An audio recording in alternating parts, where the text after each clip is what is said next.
ఇత్యాది ఋషులు ఈ విధంగా చెప్తున్నారు. వేదः సర్వాసాం సత్య విద్యానాం పుస్తకమస్తి.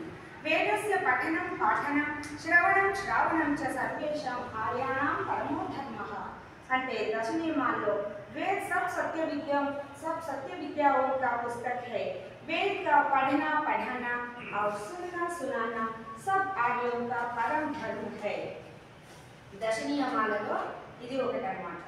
ఈ దీనికి అర్థము వేదము సమస్త సత్య విద్యల గ్రంథము. వేదమును చదువుతా చదివించుట, వినుట వినిపించుట ఆర్యుల కందరకు పరిధర్మము. మిగతావన్నీ జీవించినందుకు చేసేటువంటివి జీవనోపాధి కరణలు. అవి ఉపధర్మములు అని శాస్త్రములు వేదాలు ఘోషిస్తున్నాయి. కాబట్టి the Vedas are the scriptures of all true knowledge. It is the paramount duty of all Aryas to read them, to teach them to others, to listen to them and to recite them and hear them being read. Satyartha ప్రకాశము అనేటువంటిది ప్రామాణిక గ్రంథం. 3600 గ్రంథాల సారాన్ని బాగా వడపోసి మహర్షి దయానందుడు మనకు అందించారు. తదనంతరం ఆయన తర్వాత కూడా వేదధర్మాన్ని సనాతన వేదధర్మం ప్రచారం కావాలి అని ఆర్య సమాజము అనేటువంటి శబ్దాలను 4 వేదాల నుండి గ్రహించి ఆర్య సమాజము అని దయానంద మహర్షి తను స్థాపించినటువంటి సంస్థకు పేరు పెట్టడం జరిగింది. ఈ గ్రంథము సత్యార్థ ప్రకాశము గ్రంథము ఆద్యంతము సన్యాసంలో నిండినది. దీనిని అధ్యయనం చేయడం వలన మానవులు అజ్ఞానం నుండి విడువడి అమృతపానం చేసిన వారై జనన మరణ వలయం నుండి విడివడుతారు.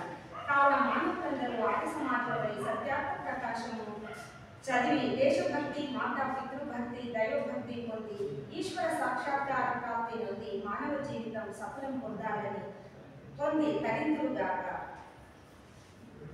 ఆర్య సమాజము సార్వకాలిక, సార్వదేశిక, సార్వభౌమిక వేద ధర్మములను ప్రపంచమునందు ప్రచారం చేయుటకు ఏర్పడిన సంస్థ ఆర్య సమాజం.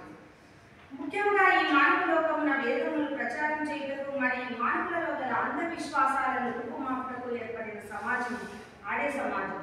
కులమత లింగ వయోభేదములు లేకుండా సాధులకు బ్రాహ్మణ క్షత్రియాది వర్ణములకు యోగులుగా చేయనది ఆర్య సమాజం. ఆ రోజుల్లో స్త్రీ శూద్రవు అధీయతం, స్త్రీలు శూద్రులు కాదు, వేదాలు చదవాలి, యజ్ఞయాగాదులు నిర్వహించాలి అని స్త్రీలకు పూర్తిగా వేదాధికారాన్ని ఇచ్చి స్త్రీ జాతి అభ్యున్నతికి పాటుపడిన మహోదయుడు శ్రీమద్ దయానంద సరస్వతి మహర్షి.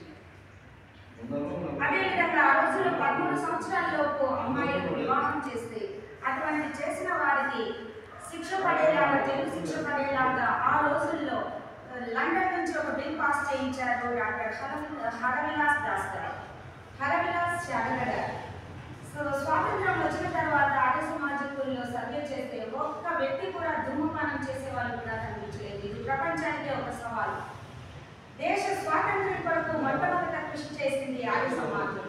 స్వామి శ్రద్ధానందజీ, దయానంద సరస్వతిజీ, విరజానంద్ గారు, ఆయన గురువు పూర్ణానంద స్వామి, ఆయన గురువు ఉమానంద స్వామి, వీరందరూ భారతదేశానికి స్వాతంత్ర్యం తేవడానికి పోరాడి కృషి చేసిన వారందరూ కాషాయ వస్త్రధారులు, గాంధీ నేర్పుతారు.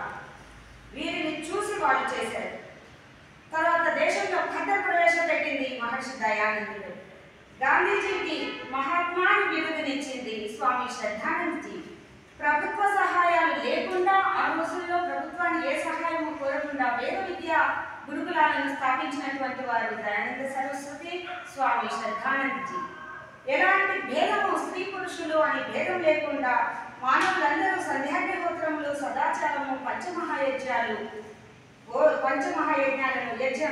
యజ్ఞాలను బోధించి వారందరినీ మానవాళిని సంస్కరించిన సంఘము ఆర్య సమాజం. ఈ విధంగా చెప్తూ పోతే ఎంతసేపు కూడా తరగతిది.